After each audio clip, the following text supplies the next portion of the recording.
శ్రీమతి కల్వకుంట్ల కవిత గారు సూచన చేశారు విచారణ చేయమని. డెఫినెట్గా వారి సూచన మేరకు ప్రతిపక్షం మంచి సూచన చేశారు. సిట్టింగ్ జడ్జి చేత విచారణ చేసి కాంట్రాక్టర్లు ఇచ్చిన వాళ్ళను, ఆ సంబంధిత శాఖ మంత్రులను, ఆ కాంట్రాక్టర్లను అందరినీ కూడా ఏ రకంగా చట్ట పరిధిలో శిక్షించాలనో డెఫినెట్గా శిక్షిస్తాం. ఈ రకంగా ముందుకొచ్చి ప్రభుత్వానికి సహకరిస్తే డెఫినెట్గా చేస్తాం. సిట్టింగ్ జడ్జి చేత విచారణ చేస్తామని మా పెద్దలు జీవన్ రెడ్డి గారు చెప్పిండ్రు. నేను కూడా వారి సూచనను కూడా పరిగణలోకి తీసుకొని డెఫినెట్గా మేడిగడ్డ విషయంలో, అన్నారం విషయంలో సిట్టింగ్ జడ్జి చేత విచారణకు ఆదేశించి విచారణ చేపడతామని ఈ విషయం చెప్తున్నా అధ్యక్ష. ప్లీజ్ రాజుగారు, రాజుగారు please please please please please please అదే కూర్చోవయ్యా.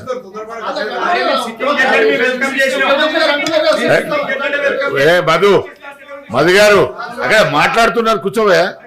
అక్కడ మాట్లాడుతుంది కదా, అదే మీరు. అధ్యక్ష ధన్యవాదాలు. నేను పర్మిషన్ ఇస్తున్నానమ్మా. అధ్యక్ష permission. Thank you sir, thank you ధన్యవాదాలు అధ్యక్ష. గౌరవ ముఖ్యమంత్రి వర్యులు పదే పదే చెప్పిందే చెప్తూ మేడిగడ్డలో కానీ అన్నారంలో కానీ చాలా ఘోరాలు జరిగిపోయినాయని చెప్తా ఉన్నారు అధ్యక్ష. వారి చేతిలో ప్రభుత్వం ఉన్నది. టెక్నికల్గా నిపుణులు చేయాల్సినటువంటి పని ఎమ్మెల్సీలను తీసుకుపోవడం, ఎమ్మెల్యేలను తీసుకుపోవడం అదే టూరిస్ట్ స్పాట్ కాదు కదా సార్. మేము చేసినటువంటి ప్రగతిని చూపించడానికి ఖచ్చితంగా తీసుకెళ్ళాం. ఇవాళ తప్పు జరిగితే తప్పు నిర్ధారించాల్సింది మనం కాదు, నిపుణుల ఆధ్వర్యంలో కమిటీలు వేయండి, ఖచ్చితంగా నిర్ధారించండి. ఏ పరీక్షకైనా సిద్ధంగా ఉంటాం, అందులో ఎటువంటి అనుమానం లేదు. Thank you sir. గౌరవ ముఖ్యమంత్రి గారు ప్లీజ్, ముఖ్యమంత్రి గారు చెప్తున్నారు కదా సార్. నేను అనేది ఏంటంటే ఇక్కడ ఉన్న సభ్యులకు కొన్ని అపోహలు ఉన్నాయి, కొన్ని అనుమానాలు ఉన్నాయి. నా సహచర సభ్యులకు అపోహలు, అనుమానాలు ఉండొద్దు. ఈ ప్రభుత్వము పారదర్శకంగా నిష్పక్షపాతమైన విచారణకు ఆదేశిస్తుందని నమ్మకం కలిగించడానికి మేము వాళ్ళందరిని అక్కడికి తీసుకెళ్తామని అంటున్నాము. మిగతా సభ్యులకు అవకాశాన్ని కల్పిస్తే ఆ సభ్యురాలు గారికి ఏం అభ్యంతరమో నాకైతే తెలియదు. ఒకవేళ వాళ్ళ పార్టీ విధానమే ఇదైతే వాళ్ళ పార్టీ అధ్యక్షులు ప్రకటిస్తే ఆ పార్టీ సభ్యులు రాకపోయినా సరే మిగతా పార్టీ సభ్యులందరినీ కూడా నేను తీసుకొని వెళ్తాను. ఏ విచారణ అయినా విచారణ తర్వాత విచారణలో తేలిన అంశాల ప్రాతిపదికన కారణం ఎవ్వరని తెలిసిన తర్వాతనే భారత రాజ్యాంగంలో శిక్ష ఉంటుంది. నచ్చితే నజరానా, నచ్చకపోతే జుర్మానా విధానం ఈ ప్రభుత్వంలో ఉండదు. గతంలో ఏమన్నా అట్లాంటివి ఉన్నా ఇప్పుడు అట్లాంటివి జరగవు. కాబట్టి ఎవరు భయపడాల్సిన పని లేదు, ఆందోళనతో కుంగిపోవాల్సిన అవసరం లేదు. నిష్పక్షపాతమైన విచారణ చేసి చర్యలు తీసుకుంటాను. మీ ద్వారా సభ్యులకు నేను మాటిస్తున్నాను. అదేవిధంగా పెద్దలు జీవన్ రెడ్డి గారు ఒక కీలకమైన అంశాన్ని లేవనెత్తినారు. తెలంగాణ ఉద్యమంలో ఇది కూడా ఒక ఉత్ప్రేరకము. నిజాం ప్రారంభించిన చక్కెర కర్మాగారాలు రకరకాలుగా సమస్యలను ఎదుర్కొని మూతబడి హామీలు ఇచ్చిన వాళ్ళు కూడా అది అమలు చేయకపోవడంతో ఎన్నికలలో చేదు అనుభవాలు చూసి వీటన్నిటిని చూసినాం. నా పాదయాత్ర సందర్భంగా అక్కడ రైతులను వారి నాయకత్వంలో కలిసినాము. మా ప్రభుత్వము నిజాం చక్కెర కర్మాగారాలను తిరిగి ప్రారంభించడానికి కట్టుబడి ఉన్నది. ఈ విషయంలో ఎలాంటి సమస్యలు అడ్డంకులు రాకుండా ఉండడానికి డెఫినెట్గా ఆఫీసర్స్ కమిటీ, అదేవిధంగా మినిస్టర్స్తో కూడుకున్న ఒక కమిటీని వేసి వాళ్ళ నుంచి నివేదిక తెప్పించి ఆ నివేదిక ద్వారా వారు ఇచ్చిన సూచనల మేరకు తప్పకుండా తిరిగి ప్రారంభిస్తాము. ఇది మా ప్రభుత్వం యొక్క గ్యారంటీ. గతంలో ఇచ్చినాం, ఇప్పుడు కూడా ఆ గ్యారంటీ కట్టుబడి ఉన్నాం. మేనిఫెస్టోలో కూడా మేము స్పష్టంగా చెప్పినాం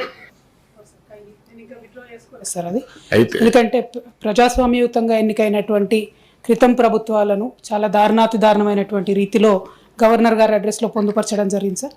ఆ పదాలను డెఫినెట్గా అన్పార్లమెంటరీగా ఉన్నాయి, వాటిని తొలగించాలని చెప్పి I want to press the amendment sir, unless the government comes forward to request.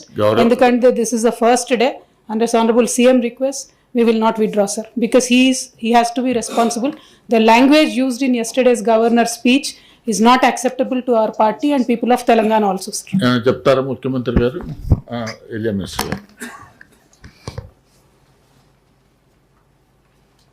గౌరవ చైర్మన్ గారికి, గౌరవ శాసన మండలి సభ్యులందరికీ మరి హృదయపూర్వకంగా శుభాకాంక్షలు నమస్కారాలు తెలియజేస్తూ,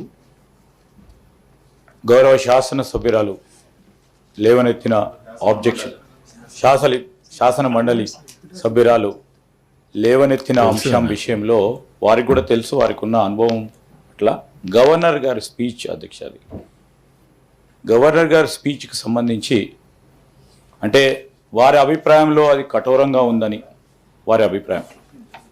ఈరోజు మొత్తం రాష్ట్ర ప్రజలకు సంబంధించిన ఒక ప్రధానమైన అంశాన్ని ప్రజల దృష్టికి తీసుకెళ్లే ప్రయత్నం చేశాను తప్ప ఎవరి మనసును గాయం చేయాలని కానీ ఎవరు వ్యక్తిగతంగా వారిని కంచపరిచే విధంగా మేము ఈరోజు గవర్నర్ స్పీచ్లో ముఖ్యమంత్రి గారు కానీ గౌరవ మా సహచర క్యాబినెట్ మంత్రులు కానీ చేయలేదు.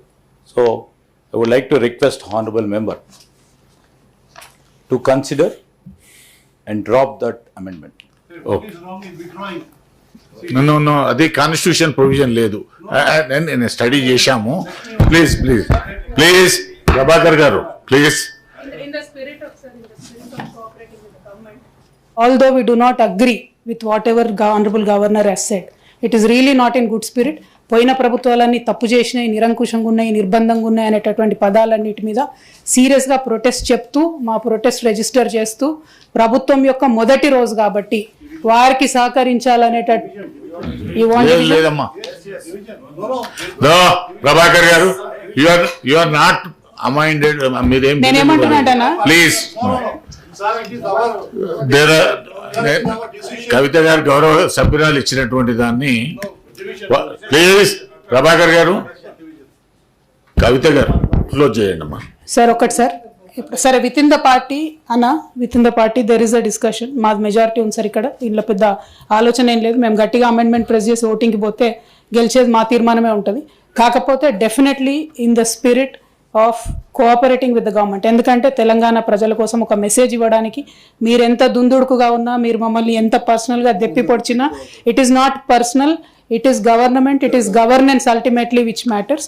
కాబట్టి with the respect to the institution ఇస్తున్నాం, అదే రెస్పెక్ట్ ప్రభుత్వం కూడా ఫ్యూచర్లో ప్రతిపక్షాల పట్ల చూపిస్తుంది అనేటటువంటి నమ్మకంతో నేను నా అమెండ్మెంట్ని విత్డ్రా చేసుకున్నాను సార్. Thank you. టెక్నికల్గా విత్డ్రాల్ ఉండదు, కానీ నేను మోషన్ చదువుతాను, దీన్ని క్లోజ్ చేస్తాను. పర్వాలేదు. అందుకే కదా తెలంగాణ రాష్ట్రం ఇచ్చింది. రాకంటే ముందు బాగలేదనే, రాకంటే ముందు జరుగుతున్న పరిపాలన సరైన విధానంగా లేదనే. ప్లీజ్ ప్లీజ్ కానివ్వండి. తప్పకుండా చదువుతాము అధ్యక్ష. ఈ తెలంగాణ రాష్ట్రం వచ్చిన 10 సంవత్సరాల తర్వాత కూడా తెలంగాణ రైతుల యొక్క ఆదాయము 25వ స్థానంలో ఉంది. ఇది శోచనీయము. దీన్ని పాలకులు అర్థం చేసుకొని జరిగిన తప్పిదాన్ని ఆలోచన చేస్తే బాగుంటుంది. దేశంలో అత్యధిక ఆదాయం ఉన్న రాష్ట్రం మేఘాలయ, 29,348 రూపాయలు. అంత చిన్న రాష్ట్రం కూడా మేఘాలయ కూడా మొదటి స్థానంలో ఉంటే తెలంగాణ రాష్ట్రం 25వ స్థానంలో ఉంది అధ్యక్ష. సరే, వాళ్ళకి బాధగా ఉండొచ్చు, నిజాలు చెప్పినప్పుడు వాళ్ళ బాధను నేను కూడా అర్థం చేసుకోగలను. కాబట్టి వాళ్ళ ఆవేదనని.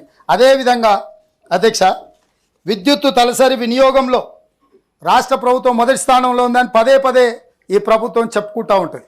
అది కూడా శుద్ధ అబద్ధం అధ్యక్ష. ఇది నేను చెప్పడం లేదు అధ్యక్ష.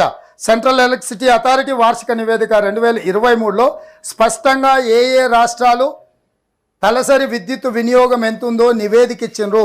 2023 నివేదిక ప్రకారము తెలంగాణ రాష్ట్రం విద్యుత్ తలసరి వినియోగంలో 10వ స్థానంలో ఉంది అధ్యక్ష. ఇంతకాలం ఈ ప్రభుత్వం అబద్ధాల పునాదుల మీద ప్రజల్ని మభ్యపెట్టే ప్రయత్నం చేసిండ్రో అది కూడా తప్పు. మొదటి స్థానంలో యూనియన్ టెరిటరీస్ ఉన్నాయి అధ్యక్ష. యూనియన్ టెరిటరీస్ అండ్ రాష్ట్రాలు కూడా, వివిధ రాష్ట్రాలు కూడా, గోవా, పంజాబ్, ఒడిశా, గుజరాత్, ఛత్తీస్గఢ్, హర్యానా, పుదుచ్చేరి, డయ్యూ డామన్, దాద్రా నగరి హవేలీ మొదటి స్థానంలో ఉంటే మనం 10వ స్థానంలో ఉన్నాం అధ్యక్ష. ఈ రాష్ట్రాలన్నీ మనకంటే ముందు ఉన్నాయి. కాబట్టి విద్యుత్ వినియోగంలో తలసరి వినియోగం మన మొదటి స్థానంలో ఉన్నది అనేది తప్పు. సో అది కూడా నేను చెప్పదలుచుకున్నాను అధ్యక్ష. అదే విధంగా అధ్యక్ష, రైతులను వ్యవసాయాన్ని పండుగ చేసినామని చెప్తున్నారు అధ్యక్ష. నేషనల్ క్రైమ్ రికార్డ్ బ్యూరో ప్రకారం ఈ 10 సంవత్సరాల మొదటి 2 స్థానాలలో తెలంగాణ రైతు ఆత్మహత్యలలో ఉన్నది అధ్యక్ష. ఇది నేను చెప్పలే, national crime record bureau government of India నుంచి వచ్చే నివేదికలో తెలంగాణ రాష్ట్రానికి 2వ స్థానం ఉంది రైతుల ఆత్మహత్యలలో. కాబట్టి రైతు ఆత్మహత్యలలో 2వ స్థానంలో ఉన్న తెలంగాణ రాష్ట్రం ఇక్కడ నిన్నటి వరకు ఏలిన పాలకులు అద్భుతాలు సృష్టించడం, రైతులను ఆదుకున్నామని చెప్తున్నది కూడా శుద్ధ అబద్ధం అని చెప్పి మీ ద్వారా నేను తెలంగాణ ప్రజలకు చెప్పదలుచుకున్న అధ్యక్ష. అదేవిధంగా అధ్యక్ష, ఈ ప్రభుత్వం రైతు బీమా పథకం తెచ్చినాం. ఇది అద్భుతం. రైతు బీమా పథకం ద్వారా మేము రైతులందరినీ ఆదుకుంటున్నామని. నిజంగా అధ్యక్ష, ఈ ప్రభుత్వం ఎప్పుడు కూడా they have not applied their mind. రైతులను ఆదుకోవడానికి, రైతుల యొక్క ఆదాయాన్ని పెంచడానికి, రైతు గౌరవంగా బ్రతకడానికి అవసరమైన ప్రణాళికలు, చర్యలు చేపట్టలేదని నేను చెప్తున్నా. 2018లో ఈ ప్రభుత్వం రైతు బీమా పథకాన్ని తీసుకొచ్చింది అధ్యక్ష. 2018 ఆగస్టు 15 నుంచి 2018 ఆగస్టు 15 నుంచి 2023 ఆగస్టు 15 వరకు రైతులు వీళ్ళ లెక్క అధికారిక లెక్కల ప్రకారం రైతులు చనిపోయిన వాళ్ళు ఏ వయసు రైతులు అధ్యక్ష? 18 సంవత్సరాలు నిండిన వాళ్ళు, 60 సంవత్సరాలు లోబడిన వాళ్ళు, అంటే ఆల్మోస్ట్ యుక్త వయస్కులు. ఇందులో ఎవరు ముసలోళ్ళు కానీ కాలం తీరో వయసు మీరో చనిపోయిన వాళ్ళు కాదు. ఎంతమంది చచ్చిపోయినారు అధ్యక్ష? ప్రభుత్వ లెక్కల ప్రకారం 1,21,965 మంది చచ్చిపోయారు అధ్యక్ష. అదేవిధంగా ఎంఐఎం సభ్యులు చాలా విషయాలు ప్రస్తావించారు. నేను తప్పకుండా मैं गुजारिश करता हूँ मेरा साथियों से, एमआईएम पार्टी वहाँ पर भी अकबरुद्दीन ओवैसी जी बहुत सारे मुद्दे उठाए. वहाँ पर फिर क्लैरिफिकेशन में बोलने के लिए मुझे ज़्यादा मौका नहीं मिला. यहाँ पर भी डबल बेडरूम के और गरीब के जो माइनॉरिटी कॉरपोरेशन में चेक दिए बाउंस हो गए. हम पहले से यही बोल रहे हैं, ये नकली सरकार है, नकली चेक देने में माहिर है. वही सरकार मैं बोल रहा हूँ. जो सरकार भाई चेक कौन दिए? नहीं आप लोग समझ रहे नहीं. चेक किसने दिए? जो नकली चेक किसने दिया? हम थोड़ी दिए. मैं इसीलिए बार बार झूठे वादा करने वालों को ज़्यादा भरोसा मत करो, ऐसा दोस्ती गलत है बोल के मेरा साथियों को बार बार मैं गुजारिश किए. अभी नतीजा आप आंखों के सामने दिख रहा है. आप दोस्त समझकर गले मिलाया, वो नकली चेक दे के आपको धोखा दिए. इसीलिए मेरा माइनॉरिटी भाइयों से एक ही गुजारिश है, 4% रिजर्वेशन माइनॉरिटी वेलफेयर के लिए हम लोग दिए. माइनॉरिटी कॉरपोरेशन हम ही ने बनाया. आगे भी जो चेक्स आपको मिले बाउंस हो गए बराबर ज़रूर वो पूरा डिटेल मैं ले लेता हूँ. मेरा पेशी में भी एक माइनॉरिटी वेलफेयर को देखने के लिए एक आईपीएस सीनियर आईपीएस ऑफिसर को हमारा पेशी में हम ले लिए. आपको जो भी मुद्दा है, अभी नहीं कभी भी ज़रूरत पड़े तो 10 to 7 बजे तक, 10 बजे से लेकर 7 बजे तक वो दफ्तर में बैठेगा. आप लोग जो भी आम जनता के लिए, गरीब लोगों के लिए जो भी मुद्दा उठाए, यहाँ सरकार गरीब लोगों के लिए काम करने के हम तैयार है. अब जो भी लाए हम पूरा, अब जो मुद्दे उठाए जो डबल बेडरूम के बाकी के चीज़ों में हम वेलकम कर रहे. और ये ड्रग्स के बारे में आप जो खुल के हमको मदद दिए, मैं भी धन्यवाद देना चाहता हूँ, क्योंकि ऐसे कामों में ये सब सारे राजनीति के बारे में ये चर्चा करने का समय नहीं है. आप लोग जो खुल के आप आगे आए, हम भी आपके साथ लेकर, क्योंकि ये एराडिकेट करना बोले तो हैदराबाद शहर में ज़्यादा से ज़्यादा केसेस यहाँ ही हो रहे हैं. हैदराबाद शहर में जितने सारे इलेक्टेड रिप्रेजेंटेटिव है सबके साथ लेकर मैं आगे चलना है. आपका भी मदद मैं ज़रूरी लेता हूँ. मेरे ऑफिसरों को भी मैं बोल देता हूँ कि आपसे अगर कुछ भी मदद ज़रूर पड़े, कोई बंदा उधर के इधर के कहीं के रहा तो, आप लोगों का जान पहचान कभी रहा तो पुलिस हवाला करने के लिए आपका भी हम मदद ले लेंगे. बोलते सर, अभी बहुत सारे हैं. अभी क्लैरिफिकेशन के बारे में जो वो मुद्दा उठाए वो बात करेंगे. आगे आने वाले दिनों में और बहुत सारे चर्चा होने वाले हैं. वो चर्चा में आप जो मुद्दा उठाएंगे, हम जब का जब उसके बारे में का सरकार का क्या राय है हम बहुत क्लियर कुल्लम कुल्ला मैं बोल देता हूँ. मैं कोई छुपा के इधर उधर नहीं है, मैं कुल्लम कुल्ला बोल देता हूँ. मेरा आदत है, किसी को वो डराए जैसा, धमकाए जैसा ऐसा कुछ होता है. मेरा टोन वैसे है क्योंकि मैं गांव से आया. गांव के जो आदमी जो बोलने का ढंग रहता है, मैं किसान का बेटा हूँ, तो इसीलिए मेरा ढंग ऐसा है कि मैं अमेरिका में जाके इंग्लिश में नहीं पढ़ा. मैं तेलुगु मीडियम में सरकार स्कूल में छोटे गांव में पढ़ के इतने दूर आए, मैं नलामला फॉरेस्ट से आया सो, जंगल से आया सो, एक स्टूडेंट हूँ, एक किसान का बेटा हूँ, इसीलिए मेरा जो सोच है, जो दिमाग में दिल में है, वही बात मैं दिखाता हूँ। किसी को कि जो गुनहगार है उनको डर लगना है, जो जरूर उसके बारे में वक्फ बोर्ड लैंड के भी हम लोग जो आपके कंप्लेंट्स जो स्पेसिफिक केसेस हम जो देंगे, हम एग्जामिन कर दे के जो करना है कार्रवाई करना है हम लोग कर देंगे।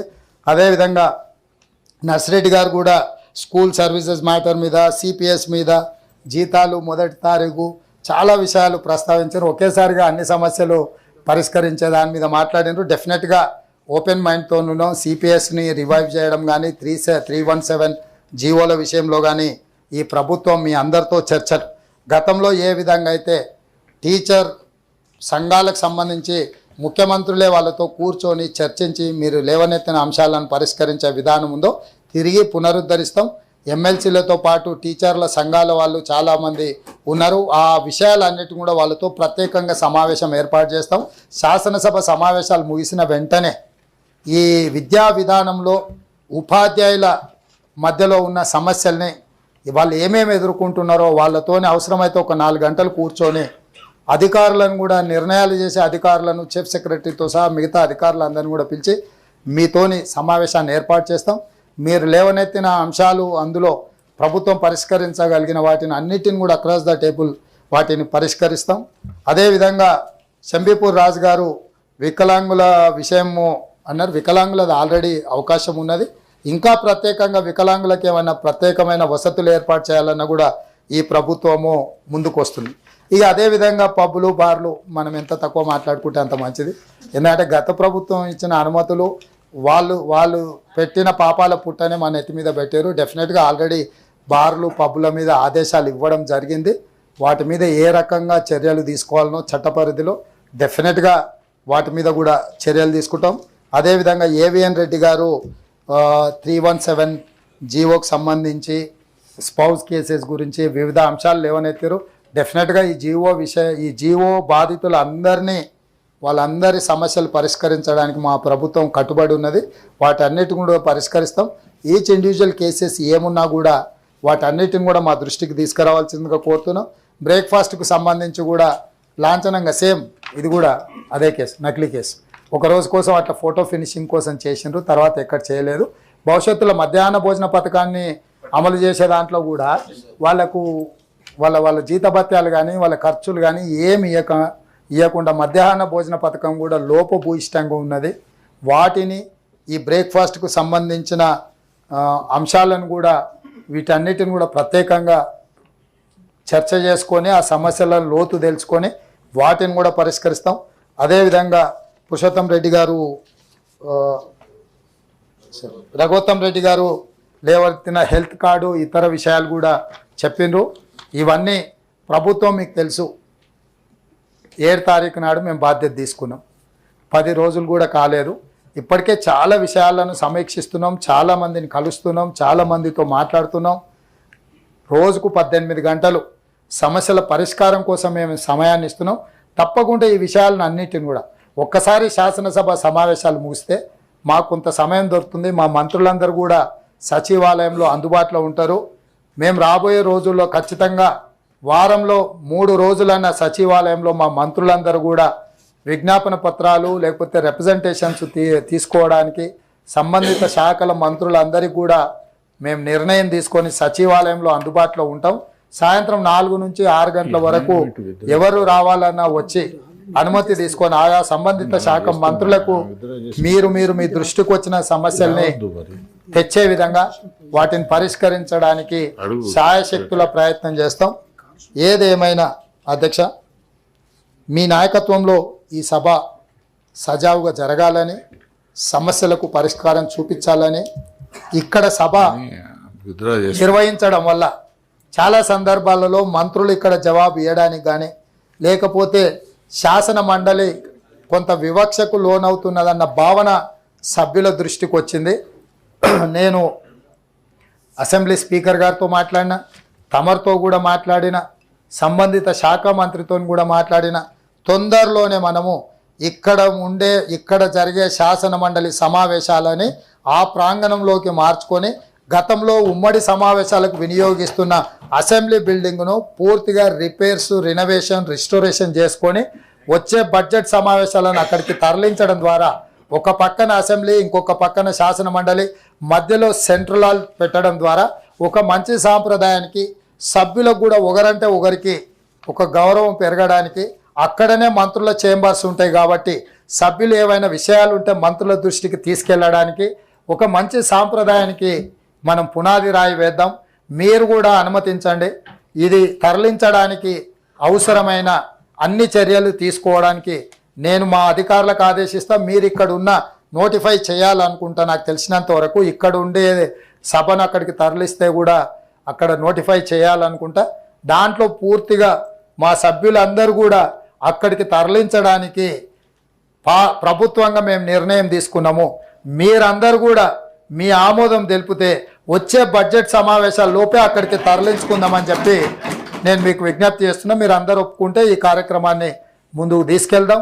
మా చీఫ్ సెక్రటరీ గారికి, మా అధికారులకు కూడా నేను తక్షణమే ఆదేశాలు ఇస్తాను. దీన్ని అమలు చేసి ఒక మంచి సాంప్రదాయాన్ని నెలకొల్పడానికి. నేను మళ్ళీ చెప్తున్నా, మనము ప్రజలు ఎన్నుకున్న ప్రజాప్రతినిధులము, మనం పాలకులం కాదు, మనం సేవకులము.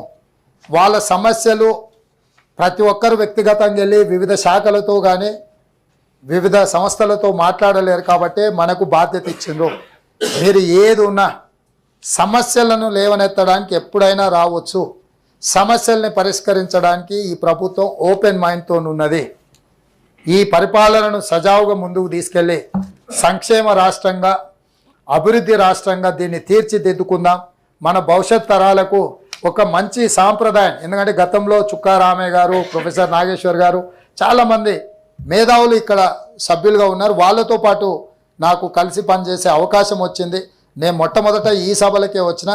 నాకు ఈ సభ మీద ప్రత్యేకమైన అభిమానం ఉన్నది. ఎందుకంటే నాలాంటి యంగ్స్టర్కి ఓ 15-16 సంవత్సరాల క్రితమే అవకాశం వచ్చి ఇందులోకి వచ్చి కొంత నేర్చుకోవడానికి అవకాశం వచ్చింది. కొత్తగా వచ్చిన సభ్యులకు కూడా నా సూచన, ఆ రోజుల్లో మేము ఏదైనా అంశం మీద చర్చ ఉందంటే రాత్రి మొత్తం ప్రిపేర్ అయ్యేటోళ్ళం, చదువుకునేటోళ్ళం. ఒక్కోసారి నేను ఈ సభకు వచ్చేటప్పుడు ఉదయం డైరెక్ట్గా రాత్రంతా చదువుకొని డైరెక్ట్గా తయారై ఒక్క నిమిషం కూడా నిద్రపోకుండా ప్రిపేర్ అయ్యి డేటా కలెక్ట్ చేసి అంశాలను తీసుకొచ్చి ఇక్కడ ఉండి ప్రభుత్వాన్ని ఇరుకున పెట్టడమే కాకుండా ప్రజలకు సహాయం అందించే విధంగా చర్చలలో మేము పాల్గొన్నాం. ఆ అనుభవమే ఈరోజు నాకు చాలా అంశాలలో ఉపయోగపడ్డది. నేను కూడా సభ్యులకు మీరు లేవనెత్తే అంశాలకు తప్పకుండా చైర్మన్ గారు మీకు అవకాశం ఇస్తారు. మనం పొలిటికల్ యాంగిల్లో మాట్లాడితే చైర్మన్ గారు అయినా సమయం ఇవ్వలేరు. మాకైనా మేము జవాబుదారీతనంతో మీకు సమాధానాలు ఇస్తాము.